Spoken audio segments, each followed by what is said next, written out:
Hello everyone, and welcome to all the cards on the table. This video will be about the new moon in Aquarius that's happening on the 21st of January 2023 at 0 degrees and 32 minutes of Aquarius. I hope you're all doing well. My name's Chloe. I work with astrology, card divination, and I channel energies through my body. As you can see, my hands are moving around. This is independent of my conscious thought. I bring all these things together to help us give a bigger picture, to help get the universe to put all the cards on the table so we have a bit more understanding of the energies that are happening over the lunation, to help us work with those and use them to our highest good. And I hope everything finds you well. I just want to say thank you to all the new viewers that are here. There's been a big growth in the channel, which I really appreciate, and I hope you're enjoying the content. Please do hit the subscribe button and the notification bell to make sure you get updates of when I put out videos. I'll be doing a video when Mercury goes direct, as well as when Uranus goes direct, as well as doing my usual new and full moons every month. I also put out an all 12 signs video for each lunation, as well as a short summary of all the tarot cards and messages that come up during this, what's usually quite a long, in-depth guide to the energies at play. I also want to say I have, please do check out my Instagram account. I put more posts up that relate to other things that are going on in the stars, aside from the new and full moon. Also do check out the description box. I tend to write out in detail what's happened during the reading. I bring in crystals and I'll write out the meanings of them. I read a poem every reading and I'll write that out as well as listing all of the decks. If you're interested in getting any of the decks for yourself, I'll list where you can get those. And I just want to say a big thank you to everybody who's been tuning in. I really do appreciate it. So, a new moon in Aquarius. Wow, this is some big energy coming through with this new moon, in particular because it's crossing over an activation point that happened December 2020 when Saturn and Jupiter made their great conjunction, which happens every 20 years. But this was the first time that this had happened during it in air signs. We've had this great conjunction happen in earth signs for the last 200 years. And these great conjunctions tend to sort of represent big energy, more collective energy that's going about. And in earth signs, we've seen a lot of transformation in the way that we interact with the earth and interact with material things and structures being built in reality. So we've been moving into the age of air. We've also had the new Venus star point happening at 29 degrees of Libra, moving from Scorpio into Libra. And that hasn't happened, I think, since the 1700s, so a very long time. We also have another major changing of the guards, or of the gods really, when Pluto moves into Aquarius in March the 23rd, 2023. I'll be doing a full in-depth video on that. Okay, so this is one of the cards that wanted to come out, and this is the Ouroboros. This is the great serpent. This is the one within the all. This is about transformation, so I like that that's happened. That fell over just as I was talking about Pluto going into Aquarius, which hasn't happened since, again, the 1700s. Sorry if I haven't got the exact, I'll put the exact years in the description box. And this is all about so Pluto's linked into composting things. It's about breaking things down and reusing them. Pluto was the god of the underworld. It's about facing the cycles, the reality that is death, but embracing that cycle of life, death, and then rebirth. So it makes big things big and small things small, and we're really seeing it in the last degrees of Capricorn. Obviously I'll go into it more in the next in the main video about Pluto, but this is linked into this is important because Pluto is going to enter Aquarius at 0 degrees, and it's going to go back and forth over 0 degrees 5 times. This new moon's at 1 degree. But that's still very, very close to sort of highlighting what might come in when Pluto's in that space, as well as highlighting the great conjunction between Saturn and Jupiter. It's a change. It's a change of the guards. It's a change of who we are. The Ouroboros is about eating. It's a snake that eats its own tail. It's linked into alchemy and the transmission of, and a lot of other practices of acknowledging that we are all of everything, but we are also the individual within the all. And like this idea of breaking down everything that surrounds us and turning it into compost, which is fertilizer into the next cycle. So that's, yeah, we'll see what comes up during that Pluto video. But anyway, back to the new moon. So this new moon, doesn't want to stay up. Okay. This new moon's happening at 1 degree of Aquarius. Aquarius is a fixed air sign, and it's yang energy, so day energy, action, vitality, forward motion, doing rather than receiving, which is more yang, yin energy, night energy. So yeah, this new moon is really kicking off. So my video on the full moon in Aquarius, I really recommend going back and watching that. I came away from that video feeling that we were going to be given the initial blueprints to the castles in the sky that we plan to build, the future. Aquarius is all about forward thinking. It's also ruled by Saturn, as is Capricorn, and whereas Capricorn is sort of in the internal boundary, the structures that we already have in as it's an earth sign, in the material world, Aquarius is very much on the other side of the wall. It's gone exploring into the unknown and collecting information. It's the final air sign and deals with collective thinking, wanting to find universal truths, and also very good at so Saturn we link into boundaries, because in Hellenistic tradition, this is the Greco-Roman period, where a lot of the practices of astrology I take inspiration from. And Saturn was the last visible planet in the sky, a known planet. They weren't aware of Uranus, Neptune, or Pluto, or all the asteroids. So it was, in a sense, a boundary of the tangible world. And then we discover that Saturn has all its rings around it, highlighting another form of boundary, of restriction, of separation. Saturn also rules the opposition. So with Aquarius, it's the other side of the wall. It's this seeking unique ways of thinking, this ability to absorb the alternative. Often they are Aquarius energy, they're very much I wouldn't say the black sheep of the family, but they're aware that they're different compared to the main threads of society. It's this sense of other, of being the outsider.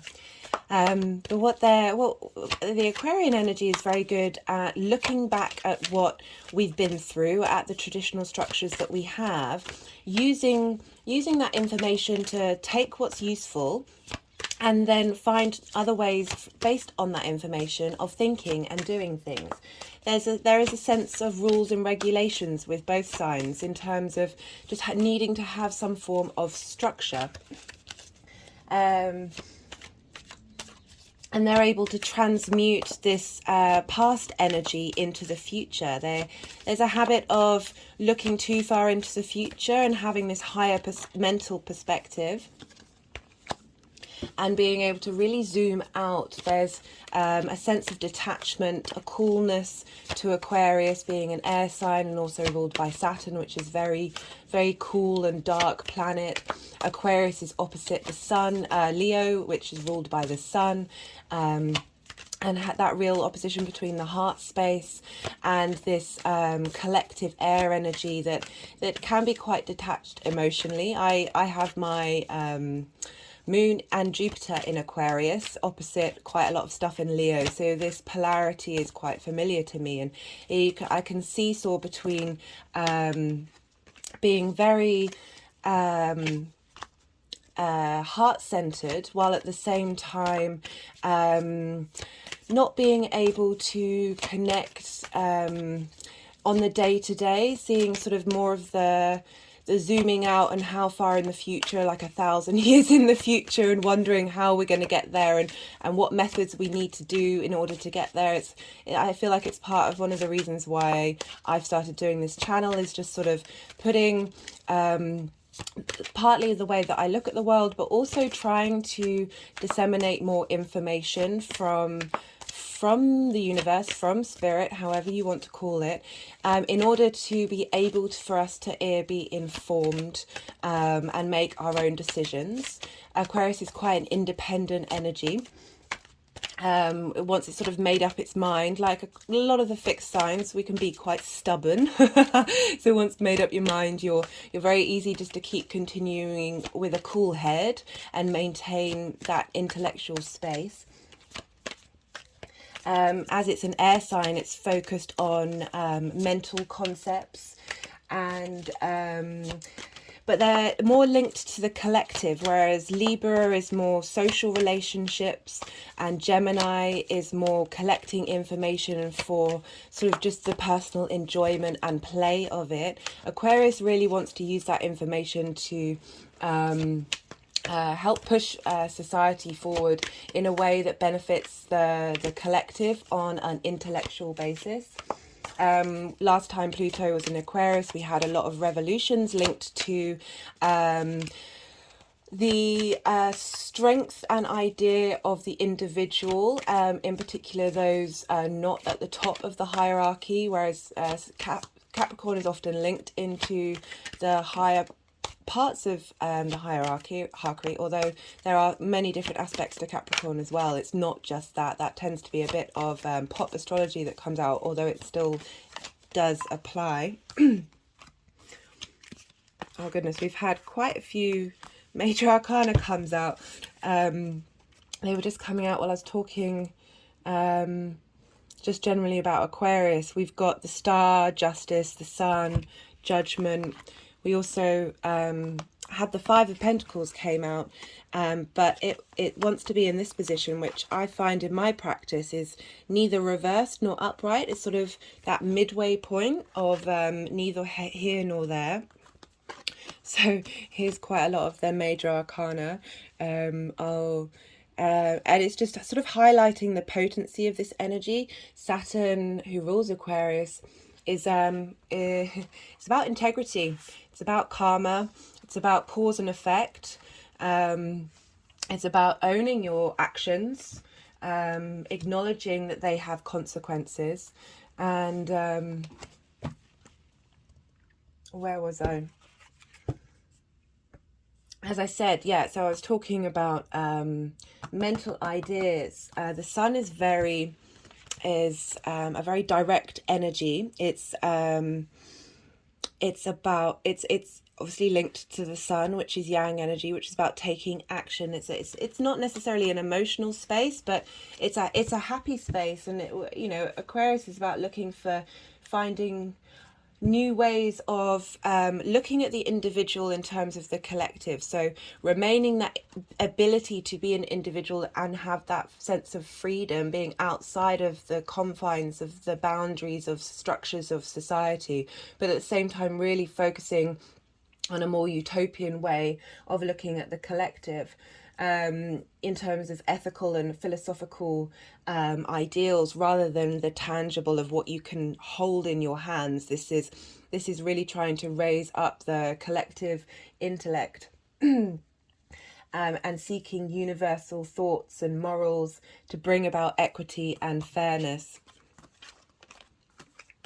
So we did pull the Justice card, which is about making balanced decisions and fair decisions based on compassion, which, even though Aquarius can be quite objective in its space, there is a deep amount of understanding and compassion for the collective at whole, but just, you know, that frustration that we're not quite at that space where we're able to interact with each other and not other each other.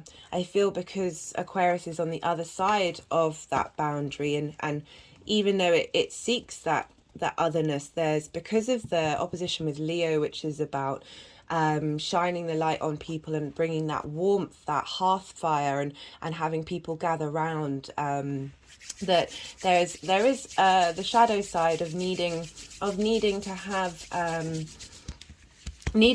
the community to care about, despite being on the outside. As I said, very cool, calm and collected, somewhat detached and objective in perspective. There's a lot of logic involved. And with Saturn, it's about long-term responsibilities to the collective, helping turn difference into the majority, this uniqueness of self to enact change collectively. Fixed signs can be very loyal because fixed energy maintains it. Once they get going, it's quite hard for them to stop. You know, there's a continuation rather than cardinal energy, which starts things, and mutable energy, which is very adaptable and good with change. The fixed energy is just it's that train going along that track, and that track's going all the way around the world.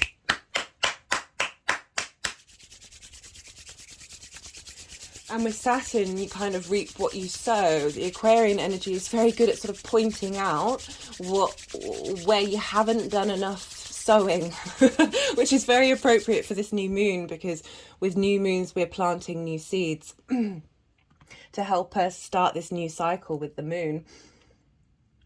So being able to point out the faults and being conscious to the need to act now in order to benefit long term. So the Five of Pentacles is about being locked out, not receiving, not feeling part of society and being separate from it. So also quite Aquarian energy. I don't know if you can hear that. There's a storm brewing where I'm at. And not receiving support. And Pentacles are an earth sign, so you know, I feel like that's linked into the Pluto moving in to Aquarius, leaving Capricorn. That it's going to help us transform our ability to see long term. So my hands are just hitting my forehead over my third eye.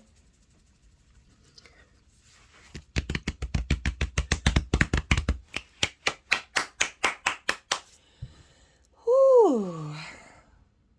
Aquariuses often spend their time trying to spread the word and go out and take action to try and just hold up a mirror to say, this is what you've been doing, this is how you've been doing it, and it's not working. We need to come up with better ideas. We need to move forward.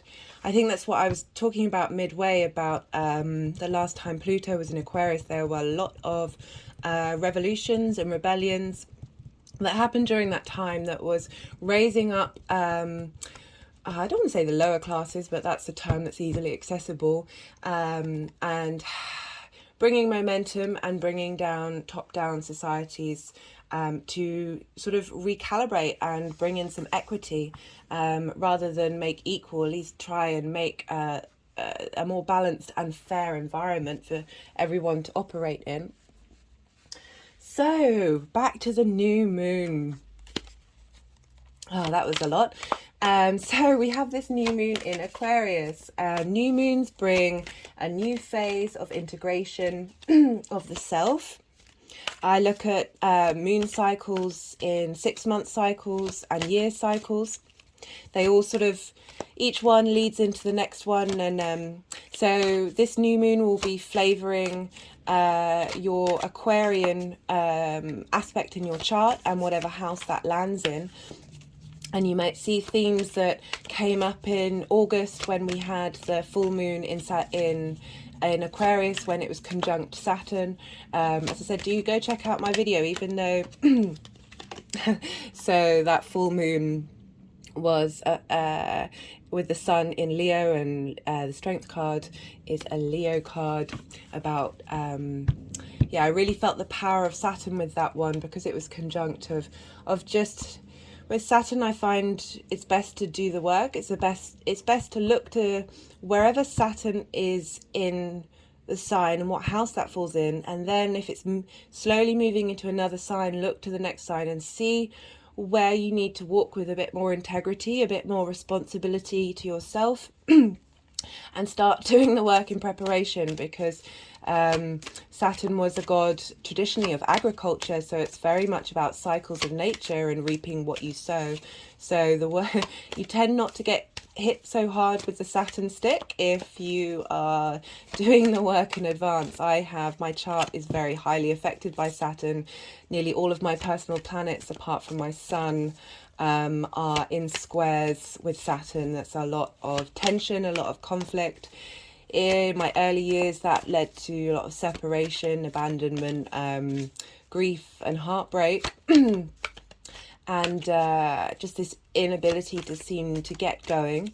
With Saturn and Saturn-based signs, there is a sense that time is on your side, as in, it may not seem, you have to be patient, because Saturn takes time to mature. Crops take a long time to grow, trees take a long time to grow. So as I've got older, I've really, I like to think that maybe I'm not friends with Saturn, but I certainly appreciate and value everything that energy has taught me in my life.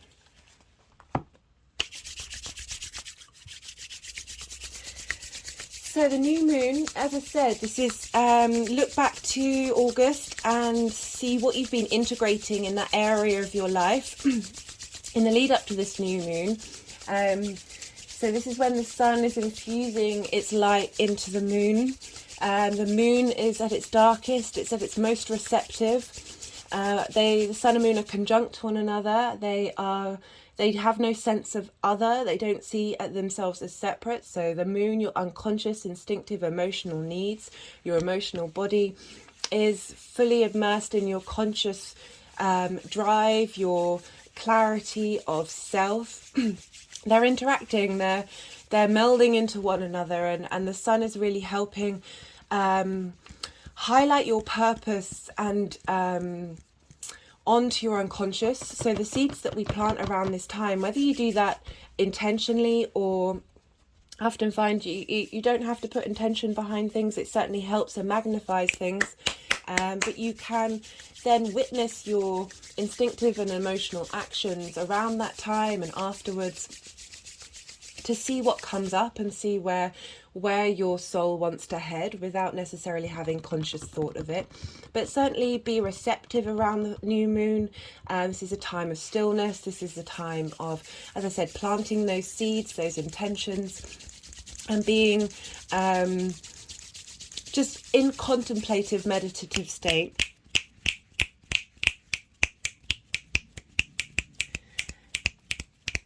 So before the new moon, we have the balsamic phase, and this is when we transmute energy that hasn't served us in the previous cycle. So the new moon will be fresh and open and receptive to whatever is planted in that area of your life. And in particular, because in the days before, she would have she would have moved over Pluto in Capricorn.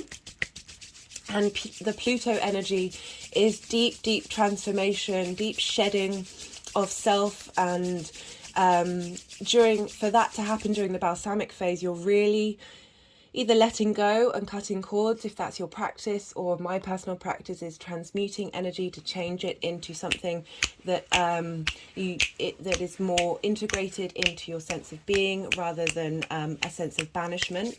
But that's just my personal practice. And as I said, look back to August 22. Where have you...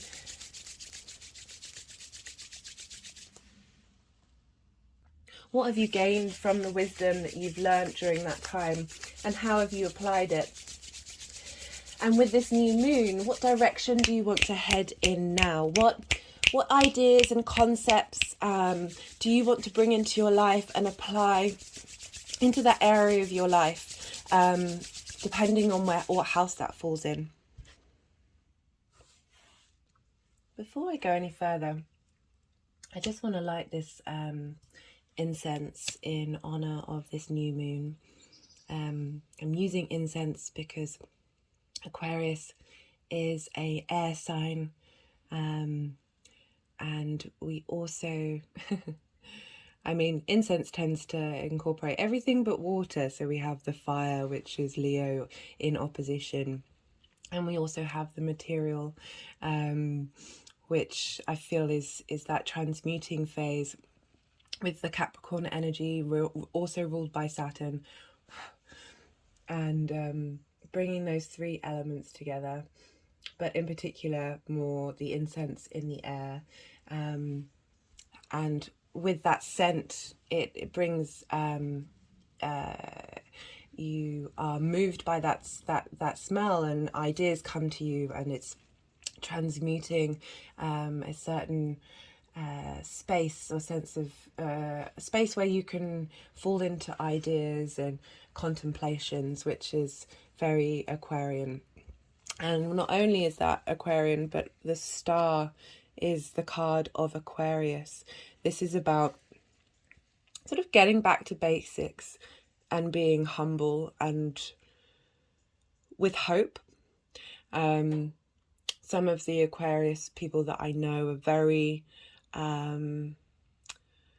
they're looking to the structures that came before the Industrial Revolution, this getting back more to the land, thinking globally, acting locally, amalgamating different things from the past in order to create something new in the future. And it also involves technology as well. But with the star card, it's all about, you see, she's not wearing any clothes, so she is truly authentically herself and doing what she needs to do in nature. And with the Judgment card, this is about resurrection.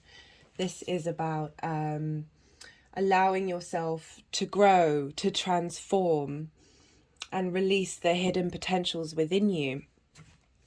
Aquarius, and with Justice, so they wanted to turn that around quite quickly.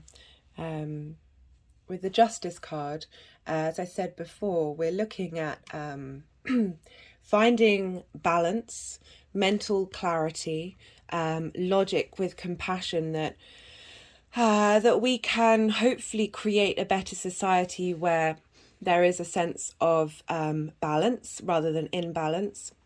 Traditionally, Lady Justice had one eye covered to show that she cannot be coerced by viewing who is on trial and having an own personal experience. But I sometimes feel that we need to have our eyes open and to be able to see more clearly.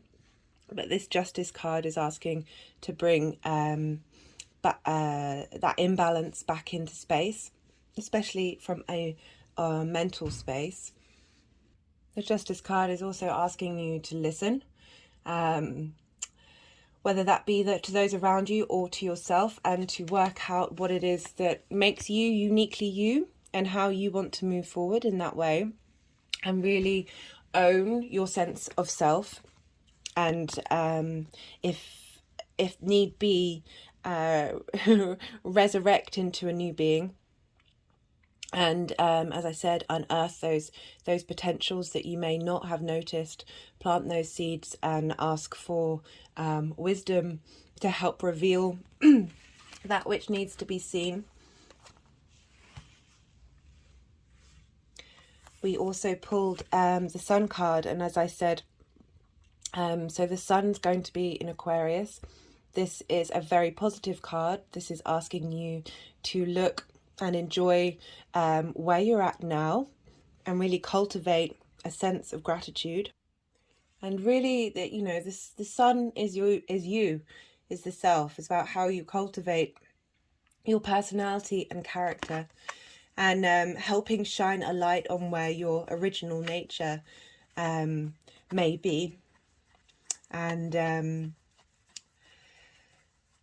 asking you to find confidence in yourself. Let that light from the Sun be absorbed into your body and into your mental space, so you're able to truly be your original self. I like that we've got quite a lot of either independent energy or balanced energy that's coming through. And we also pulled that Strength card, which is all about courage, and she's trying to tame the lion. It's about finding balance between our animal self and our mental capacity. I don't like using that combination of dividing us between the animals and humans, because we are part of that world, and we very much have one not full understanding on how animals communicate with one another, certainly a lot of the larger animals, and I don't want to be limiting in that way, but the principle is that same of bringing something into balance and facing one's fears, and being able to move forward and stand true and strong. So I pulled 2 cards. I do this for every reading. I pull, but it's usually 1 card, but 2 wanted to come out. And this is from the Kim Krans deck of the Wild Unknown Archetypes. As I said, I'll put the link in the description box. And so the ruler of Saturn, the ruler of Aquarius, is Saturn. And during this lunation, Saturn will be conjunct Venus. We also pulled the Venus card over there, but I'll pick that up in a second. And I shall read from, where's the book? So I like to read from her book, and I'd left it on the other side of the room. And I just tapped the incense, and I was reminded that I was using my prayer hands incense stick, and linking back. It jogged my memory of one of the things that I thought about while meditating on this new moon, was about Aquarius being this very powerful air sign, and how our words and thoughts are so incredibly powerful, and how prayer, that doesn't have to be linked to any religion, that doesn't have to be linked into anything. It can be positive thinking, it can be surrendering up to the unknown, the void. That how important prayer during this period is to us. Worries are like prayers in reverse. It's especially when we have emotional attachment to those worries, we're reinforcing in our body emotional trauma linked to those things. And obviously having concern about things is vital, and being realistic and understanding what's going on is important. But at the end of the day, spending a lot of time worrying about something is feeding the cortisol in your brain. And there's so many studies about how cortisol and adrenaline destroy your ability to actually think in a cognitive way and actually be able to move out of that space. The mind is an addict. The mind likes the hormones that you're producing when you feel the feelings that you're feeling. So we'll say and do anything to your sense of self in order to get a reaction and produce those hormones. And it's not me saying I'm completely free of worries. I have anxiety. I used to have deep anxiety all the time. I have been working over years in order to slowly break in the habit of, even though I'm thinking, I may think the thoughts, not noticing that I'm not having an emotional attachment to those thoughts, and how I'm then able to move from that space of worry or anxiety into a space of either thinking about something different or thinking of a way to move through that situation in a productive way, or a progressive way, if productive is too oppressive of a word. But yeah, it was getting me thinking of, like, the main thing that was coming through with this reading was the power of thought and the power of collective thought, and how, as individuals doing the inner work and the inner space, it's not negating the responsibility of big structures. The systems are what are dragging us down, but we can try and implement day-to-day practices where we just are a bit more observant about our emotions.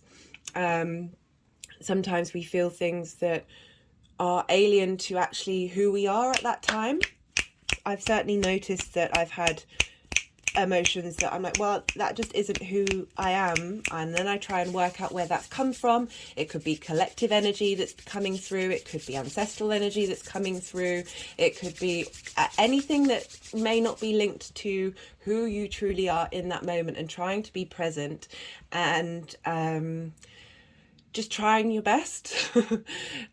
Each day trying your best to do the best that you can, however that is for you. That it's not to put on pressure or a sense of shame if you're not doing that. The shame is such a, I mean, it's an emotion, part of the human experience, but it doesn't tend to be very productive in the long term. I find that with conflict as well. There are ways of going about more community-based, compassionate-based ways of interacting with yourself and those around you that have a ripple effect that is less heavy and stuck energy. Anyway, where was I? I got a bit distracted then, sorry.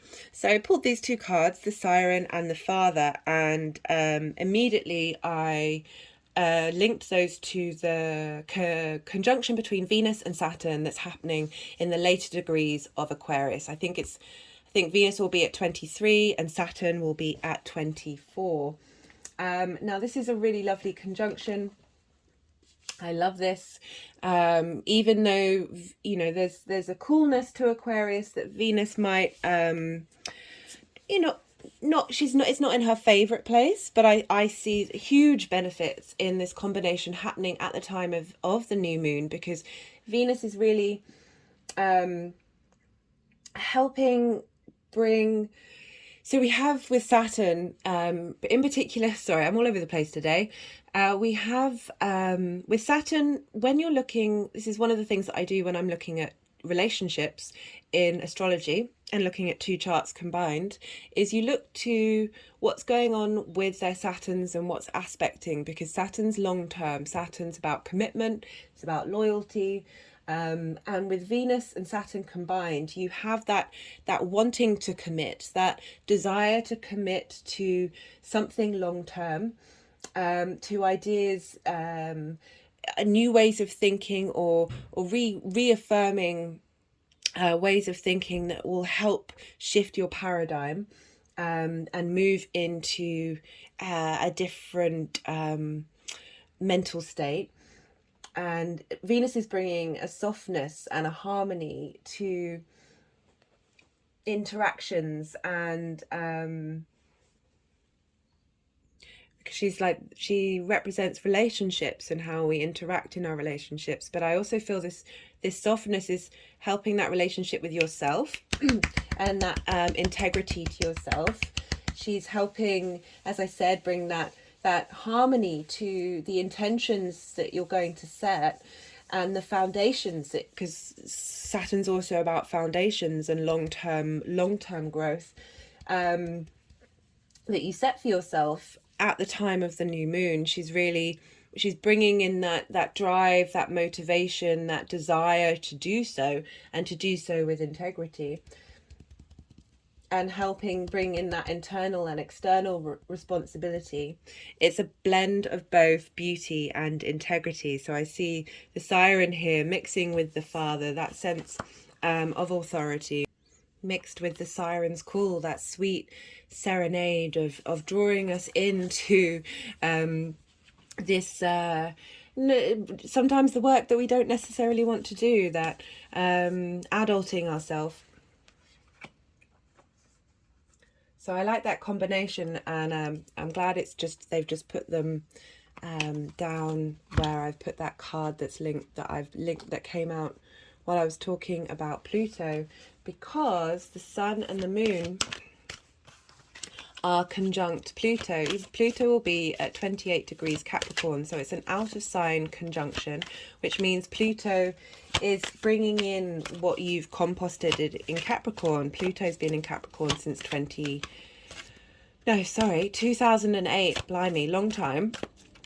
And a lot's gone on with Pluto. I'll talk more about that in my main video. But it's incredibly powerful, magnetic energy, and this is being transmuted into the sun and the moon, and helping us really make those radical transformations in a collective mental space that's helping us be able to be open to new ideas and new alternative ways of thinking, and for the long-term good. This is sort of highlighting, that transition period which we get when planets move from one sign to the other. It's not that they completely shake off what happened in the past sign. They bring that with them. They bring that knowledge and wisdom. And so we're having right at the beginning of Aquarius, and they're both ruled by Saturn, so there's an intermingling and understanding of one another, of helping bring in that tangible earth-based collective longevity. I mean, when I think of Capricorn, I also think of the long-term cycles of the earth and the long-term cycles of the human race, and I find myself being drawn to practices that predate our preconceptions of hierarchical structures, and I look more to the structures of the human being and what really benefits the human body. As I was talking about cortisol and adrenaline earlier, that's putting us into sympathetic nervous system, which we're only supposed to be in a short percentage of time, and yet we spend most of our time in that space.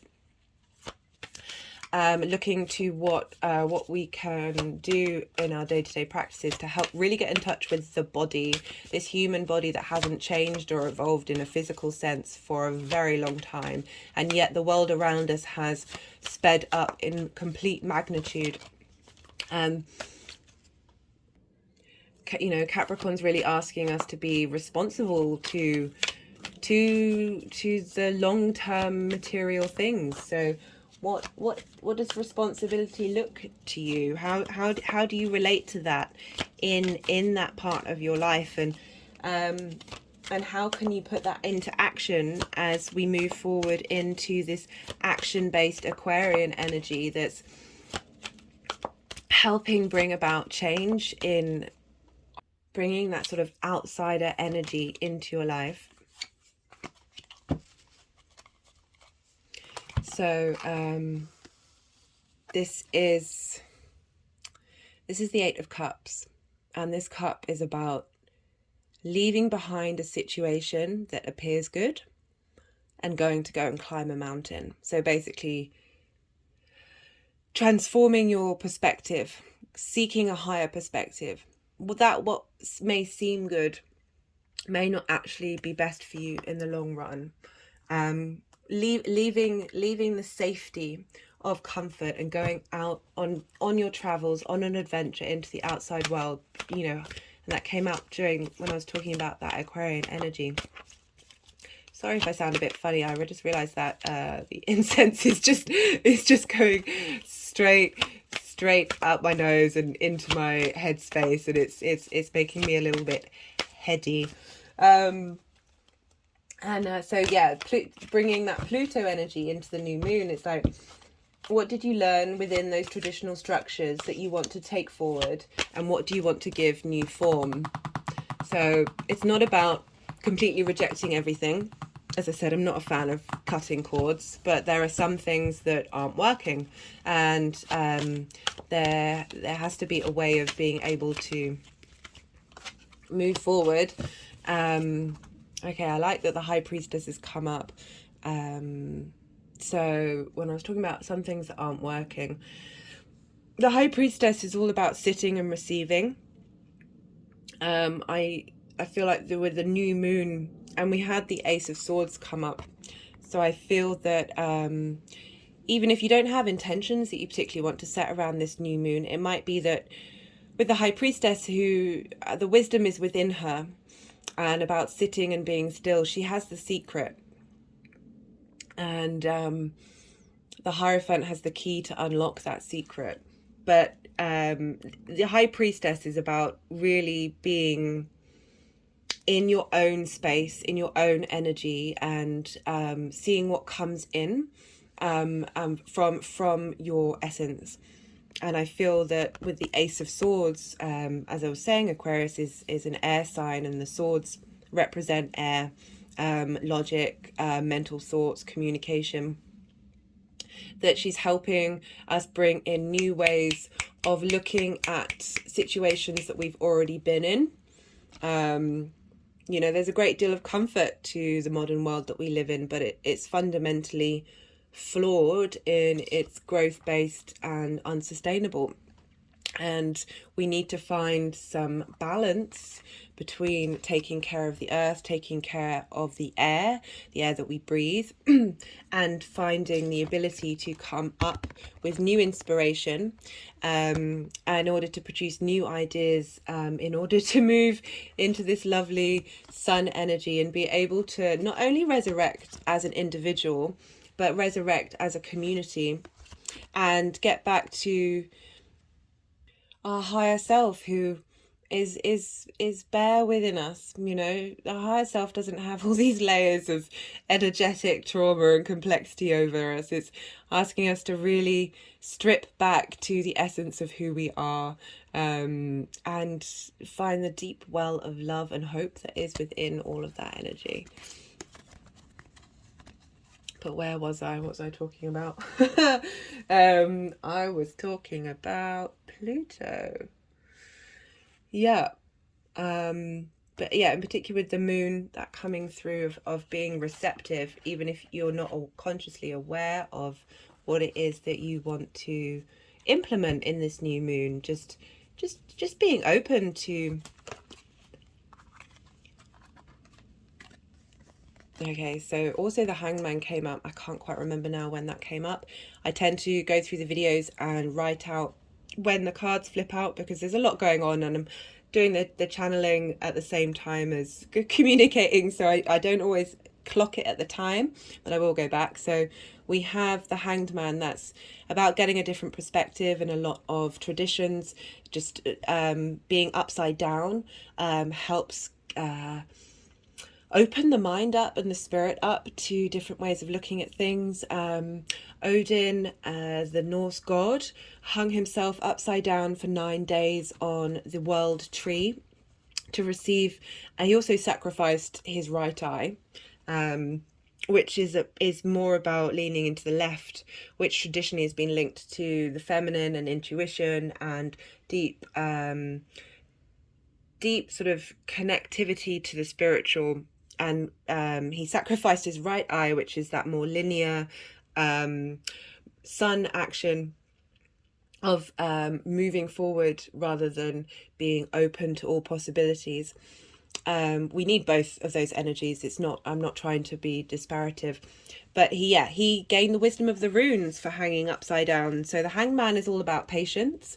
It's not the time for immediacy right now, and helping draw in knowledge and sitting with yourself in order to help the journey to go on an emotional level, because it's cups as well. So let me just pause and have a sip of water. So I've talked about Saturn and Venus conjunction that is flavouring because it's the ruler of Aquarius, and this will be the last new moon that Saturn's in its own home. It's been for the last 5 years or so. Saturn's either been in Capricorn or Aquarius in the signs that it rules, and it's moving into Pisces. I think it's the 7th of March. And so we won't have another new moon in Aquarius for probably around 30 years. So this is you're receiving the rewards of and the energy of Saturn during this new moon. So it's one to look out for. But where was I? So this new moon conjunct Pluto is also opposite Lilith at 1 degree in Leo. She's retrograde.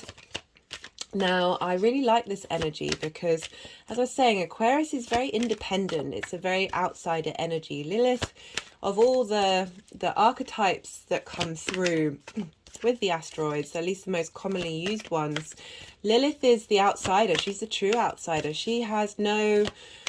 I wanted to swear then, but I'm not sure of the full audience. She doesn't give a damn.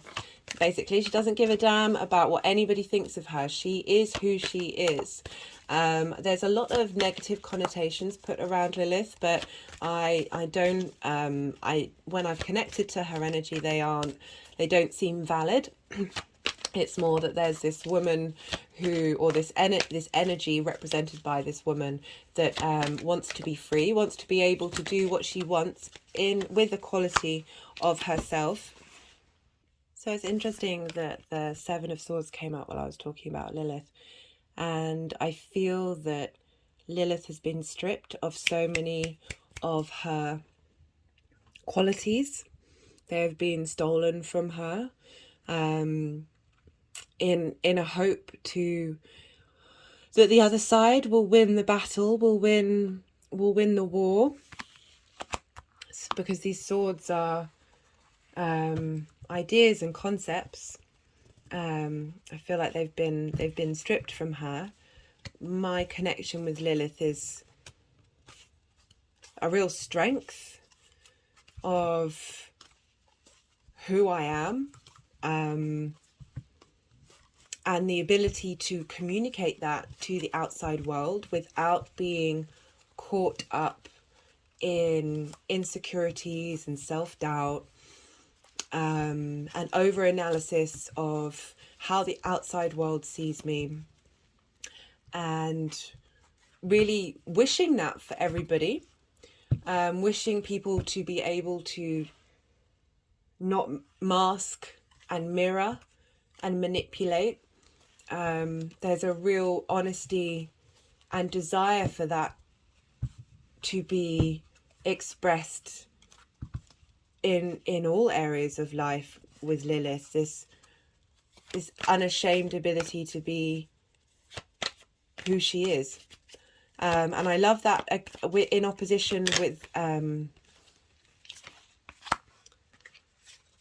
okay, that's interesting. So the Emperor just came out crossing the seven, just sort of highlighting to me, and I try and stay away from these words, but that's quite a powerful symbol about the patriarchy stripping women since time immemorial of their value.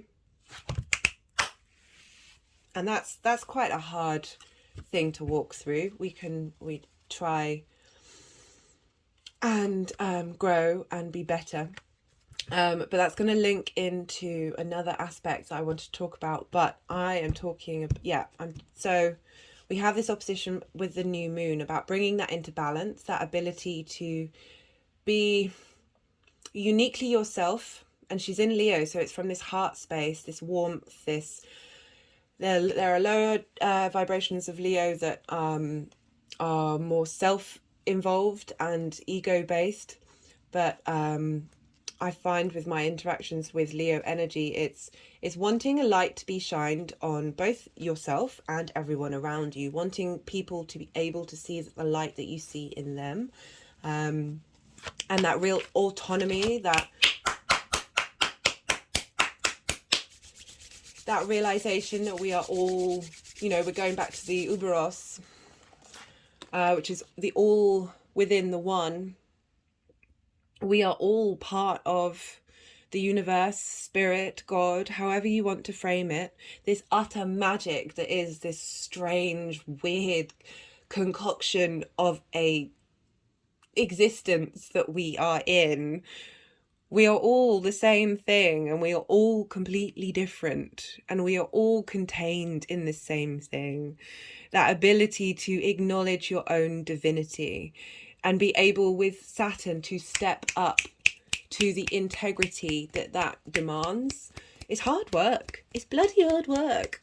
But it's worth it. It's completely and utterly worth it, because on so many levels. So I really love that energy is coming through to help bring into balance, bring some warmth in, bring some Leo energy to this new moon that could seem a little too high up in the sky, and broad perspectives and now we've got this lovely independent warmth coming from Lilith. Letting us, while we're doing all this hard work, letting us truly enjoy being ourselves for ourselves' sake. So with that, Lilith is trining Jupiter and Juno in Aries. Jupiter and Juno will be at 4 degrees of Aries. A trine is a Jupiter aspect. It's about integrating and sharing energy. They're both in fire signs, so they've got a lot in common. So they're sharing energy with one another. It's about bringing abundance, opportunities, and and so we have this beautiful trine between Lilith, who's very independent, and we have it with Jupiter and Juno. Jupiter and Juno were husband and wife in mythology. Juno represents commitment, loyalty, and Jupiter represents wisdom and expansion of self. In mythology, Jupiter, or Zeus, he used to frolic with other women or nymphs or animals, all sorts. And Hera, or Juno, stuck around. She was very committed to the responsibility that is represented by the union of the masculine and the feminine. And we have that energy within us, and it's in the sign of Aries, which is about the individual spark of life. It's about your passions, your motivations. It's about going into battle, wanting to do things by yourself. And I really see that this energy that is being linked with Lilith and Jupiter and Juno are also sextiling the new moon. So we have this harmonious energy from the sextile, which is a Venus aspect. And so the magician just came out, but I'm going to shuffle a little bit more and talk a bit more about it. So the way I see this Jupiter and Juno, rather than focusing on the fact that Jupiter used to cheat on his wife, they were all kind of doing that at that time. It wasn't controversial. we have this sense of committing to your sense of self and your sense of self exploration and expansion that you have with Jupiter and Juno. And while bringing in that lovely energy from Lilith about really learning to enjoy yourself for who you are and really having fun with it. This is what I like about the Venus aspect as well. It's like bringing some fun, bringing some levity into this situation. Otherwise, an Aquarius moon could be quite cold and quite dry, quite detached. I speak from my own experience of having my moon in Aquarius. And with this sextile to the moon, we're bringing that harmony of that bringing in the dualities of the masculine and feminine, or the yin and the yang. It is my practice that we hold those energies, all of us, within us, and we also hold the neutral and fluid space. It's about integrating these things and being aware that we are multifaceted, multidimensional, cosmic beings that are capable of so much. And the more that we integrate, the more the parts of us that may feel unseen become seen. And you know, we all feel better when we feel seen and heard and understood. And it means that we stop trying to create situations around us that parts of us that haven't been integrated will try and create in order to be seen.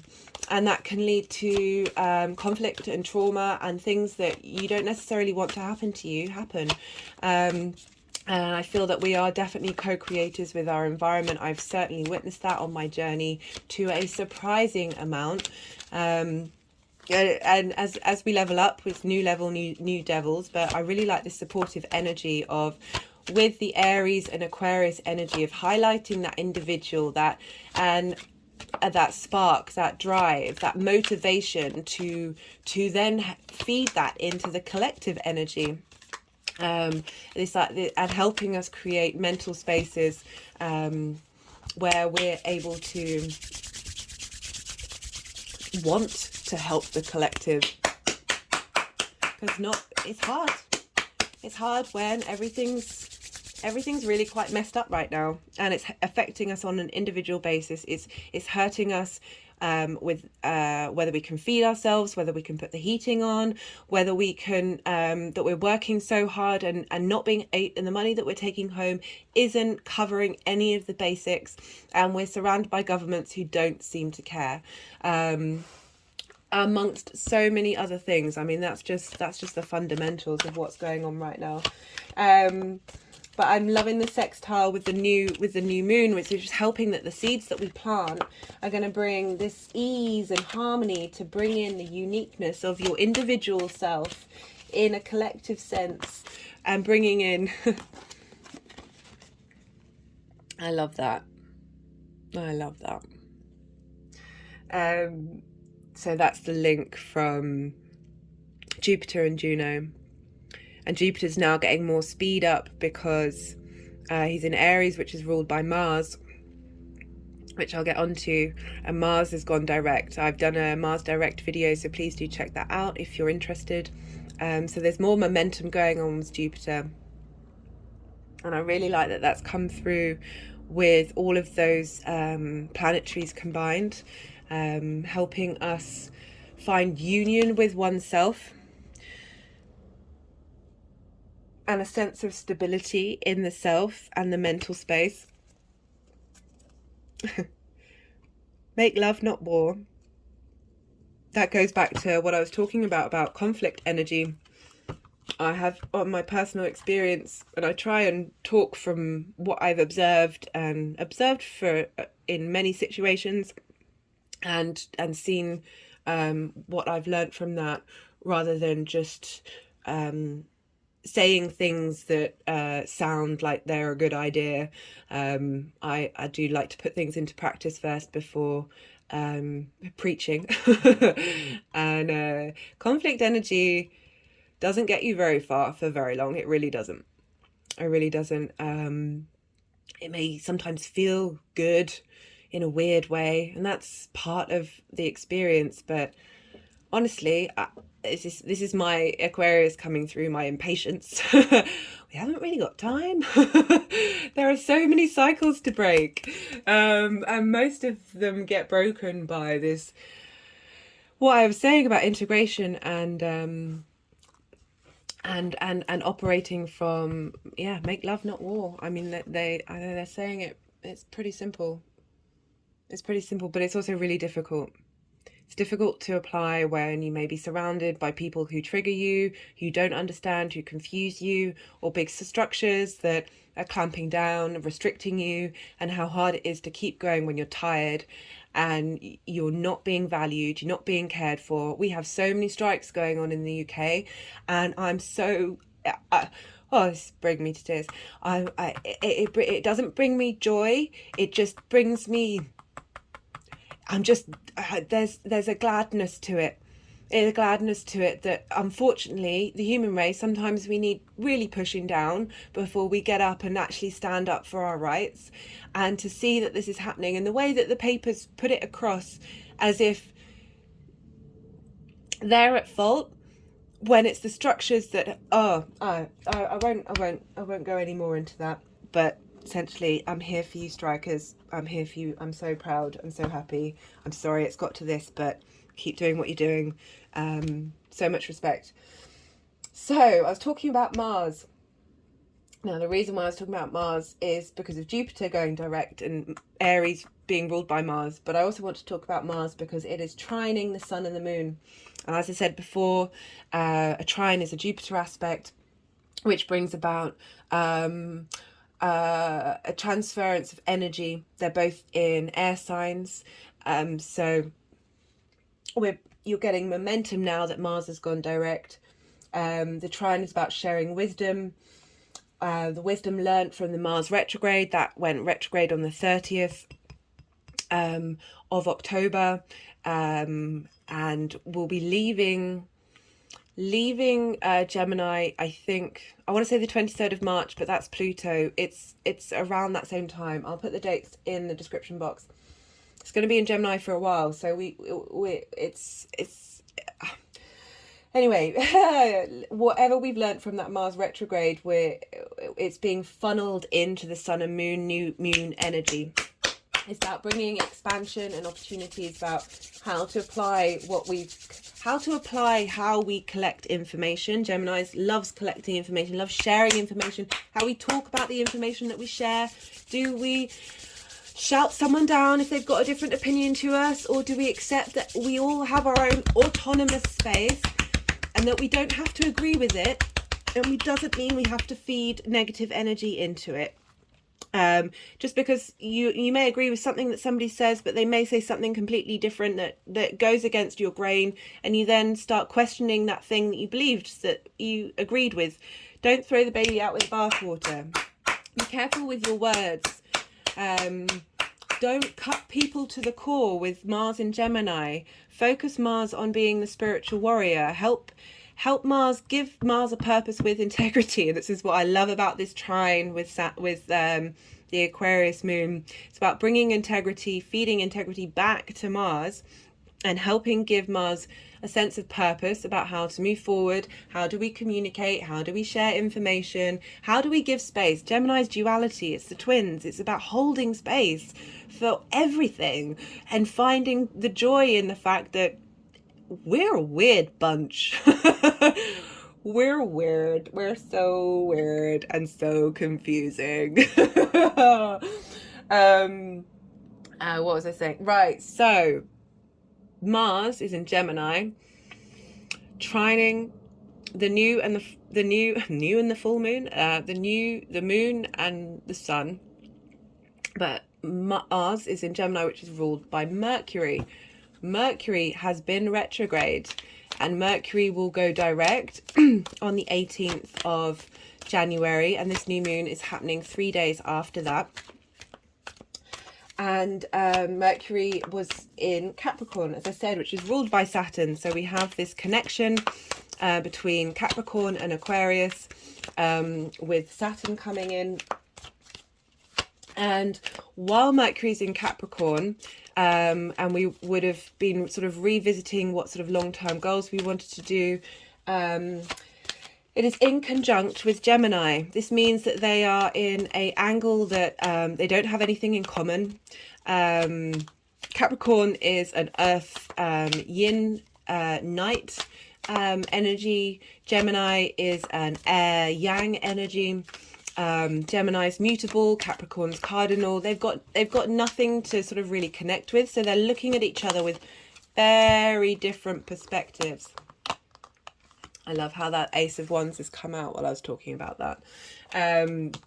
New passion, new drive, new motivation. And so with an inconjunct, this is about moving forward with friction, though. It's helping you see different perspectives and how to implement them in your long-term plans. Like that seeing things from completely different places, which is very Gemini, but be able to find a way to glean information or energy or whatever it is in order to help you move forward, because we have every single sign in our birth chart. We have, even if you don't have planets or anything in them, you have every sign. We need a way of understanding how they all talk to each other in order to get the best out of the energies. I mean, that's my personal practice and what I work on and how I try and communicate in my private readings. And while this is happening, so they're both at 8. Mars is at 8 Gemini, Mercury is at 8 Capricorn, and Mercury is trining the North Node that's at 9 degrees of Taurus. So they're both in air signs, so they're transferring energy to each other. The North Node is sort of where we're headed, and Mercury's sextiling the South Node, which is in Scorpio, which is helping, as Mercury's gone direct, which is helping us. It likes plans in Capricorn. It likes having lists of things to do, of what we're going to release and what we're going to let go, what we don't need from the past. How can we transmute that? What do we do with that energy? How can we transform it to help us move forward? And with that sextile, we've got this harmony, this ease, this ability, this wanting to connect and understand one another. And then we've got this energy, this free flowing from the North Node, so really helping bring about opportunities and a sense of growth and expansion with that. And I love how that's all being done while in conjunct with Mars, and getting our mojo back, getting our drive back, our motivation to keep going. I love the Ace of Wands that's come up with that, giving us a new, I say new, but it's just new on top of what you've already learned and done. Like it's just another spiral of time that we're climbing that may feel new, but is actually something that you're just re-remembering.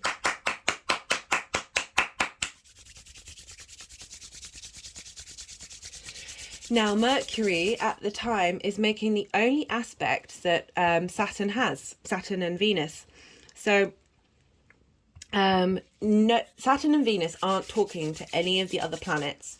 This can either mean that that energy is weak and is not having an impact on anybody, or it can mean that the energy is very strong and undiluted, i.e. it's not absorbing any energy from anything else. It's very much Saturn, very much Venus, very much Saturn and Venus combined. And the only aspect that they make, and the reason why I'm talking about this is because what's going on with Saturn is important for this new moon. Even if they're quite far away from each other, they're still in the same house. They still know that they're in the same land as one another. They still have interactions in Hellenistic astrology. They include whether something's in the same house as something, even if it's not within the tight orbs of Anyway, what I was saying was that Mercury is making an aspect to Saturn and Venus, and it's an aspect of a semi-square. Now, I haven't mentioned a semi-square before, because it hasn't come up in any sense of priority. It's not an aspect that a lot of astrologers use. Some astrologers say it's not very powerful, but I wanted to bring this in because I figured, as this is the only aspect that's talking to Saturn, And the fact that we've had both Mars and Mercury go direct pretty quickly one after another, and we've got Uranus going direct on the 23rd of January. I'll do a separate video on that. So we just got the Eight of Wands, we got speed come through. I wonder if that was when I was talking about Uranus going direct. Right, so we've got this semi-square, and a semi-square is not quite a sextile. So it's heading its way towards being a sextile, which is an aspect of Venus about bringing in harmony and cooperation. But it's also half a square, and a square is a Mars aspect, and it creates friction and potentially conflict, but it helps manifest in the 3D world. It helps bring about change and growth, but there is a friction to it. And so we have this half friction, half harmony.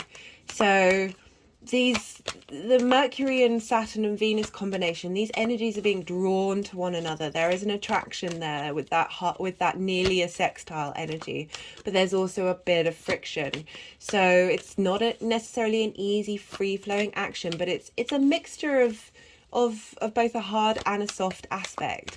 So it's helping bring that, as I said, friction, that movement, that momentum in the 3D world that may come up in like highlighting things that aren't quite sorted out yet in that aspect of conflict, and because we're dealing with Mercury here and long-term Saturn and Venus of what brings you pleasure, it's like you might observe things that haven't quite sorted themselves out, but you have the desire and the integration and the motivation and the integrity to do so.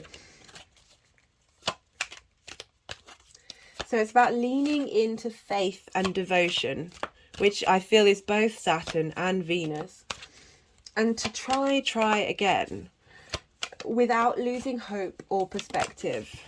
Don't give up, because it's so easy to give up right now. But don't give up. The burden, the 10's about completion. The 10's about moving past that space. And I really like... Okay, so that's nice. They've just put, they've turned the 10 upside down, which is about,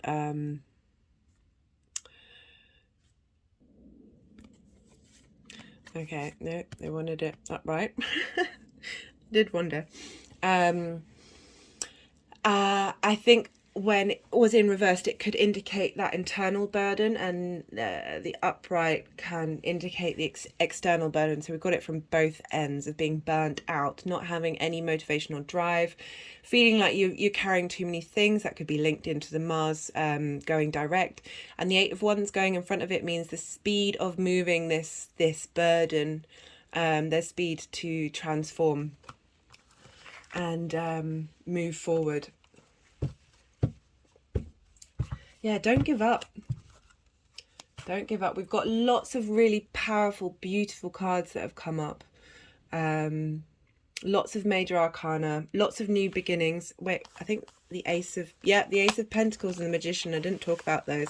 So we had I can't remember when they came out. We've got the Magician and the Ace of Pentacles that sort of, it's sort of, oh, when did the Magician...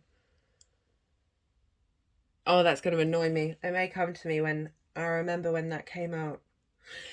But this is showing a new way of operating in the world. Ace of Pentacles can often mean new earth, new paradigms, new perspectives. The Magician is very powerful. We've got the Magician and the High Priestess. The Magician is about knowing that you have all that creative force within you and you are capable of manifesting and moving things into action. Really enjoying the spread. I've been very thirsty throughout this. I just want to see what comes up in this deck.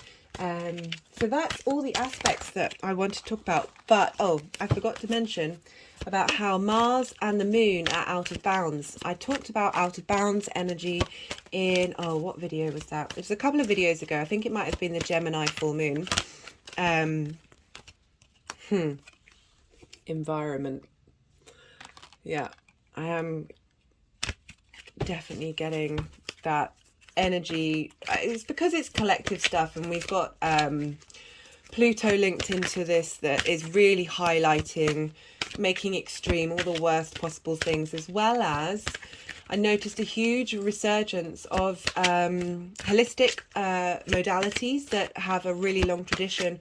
A rise in people doing Qigong, a rise in people doing Tai Chi, breath work, yoga. They've all become really big. Crystals, all of this stuff is getting bigger and more popular. And these are Capricorn. This is long-term earth modalities to help bring integrity and structure to your life.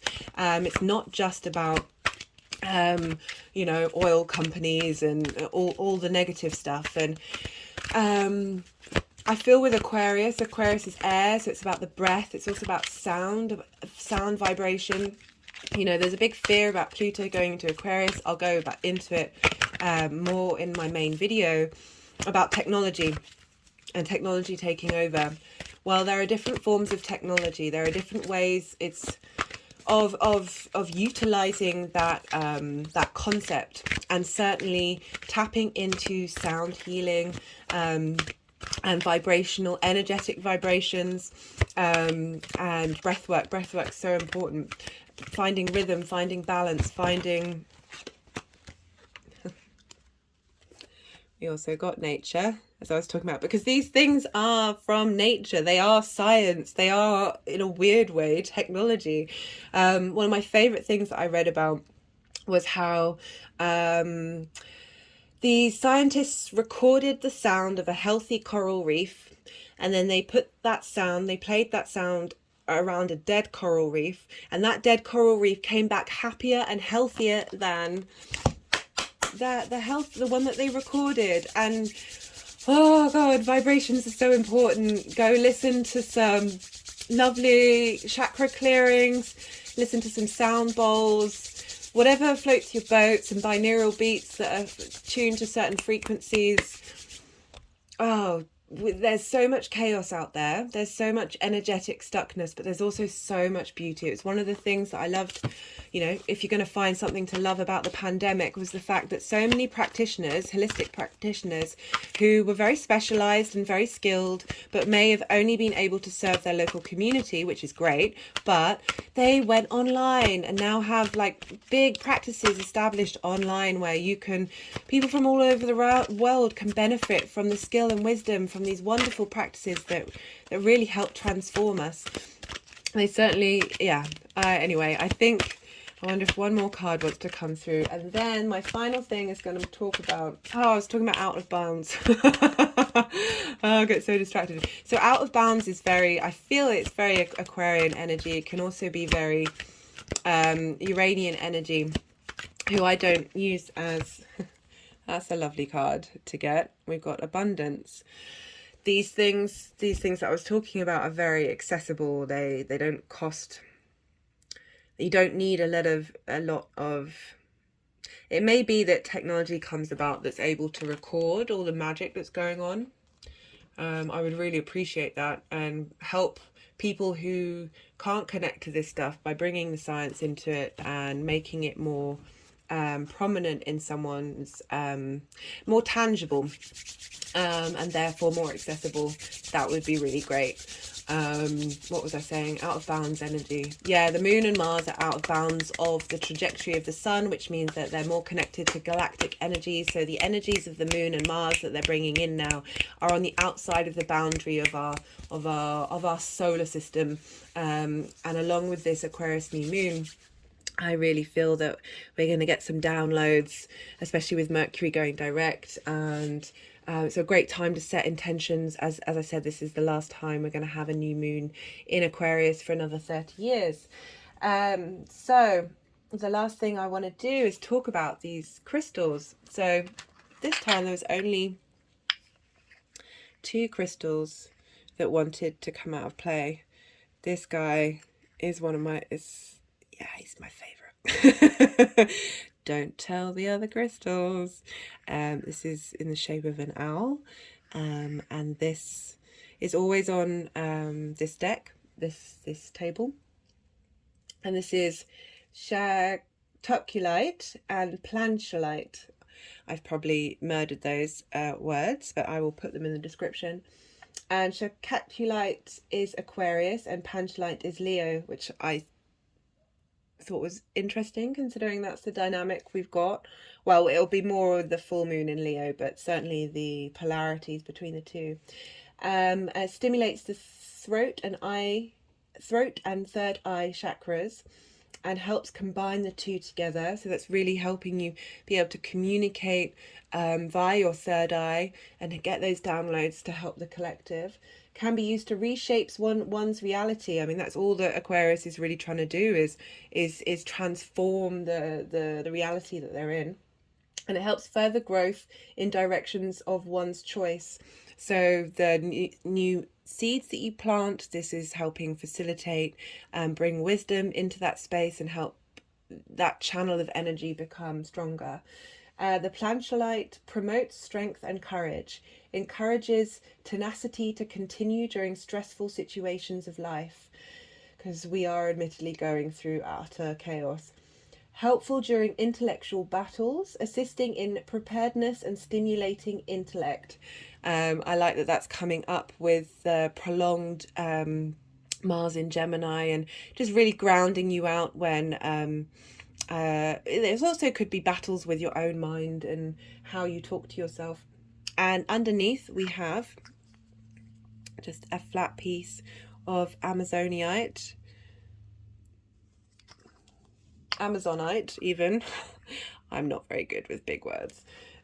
Soothes the emotional process and fears and worries, enhances communications concerning love, balances the many aspects of one's personality, able to traverse chaos and synthesize duality. So I am drawn to do these crystals. I don't necessarily remember all the meanings, and I'll go and look at this wonderful crystal book that I've got, which I'll put in the description box. And it always amazes me how much these crystals want to come and support the messages that are coming through, and the strength and wisdom and grace that they provide us with. And I am always eternally grateful for the clarifications of what's going on in the skies. I also pulled this. I'm not going to read it because I'm getting quite tired in my throat. Needs to rest, but I will read it in one of my other videos. And essentially it was about laughing in the face of adversity. So Aquarius can be there's a seriousness to Aquarius because of Saturn, and that need to be able to laugh at things that would potentially trigger you, because it's all growth, it's all stimulation, it's how do you use that energy. In every icky, horrible, triggering energy, there is a spark of energy, that energy there's a spark that you can transmute into something. And I find laughter really does help. The ability to, even if you want to cry, and obviously crying is great, crying is so good, tears are wonderful, let those tears come out, release that emotions. I'm not denying crying or feeling sad or grief or any of those things, but just being able to laugh at the situation and the ridiculousness of being a human being, I find is, my Aquarius moon is saying it's a really helpful tool to get through the nonsense. Anyway, wishing you so much love. Be well until we meet again.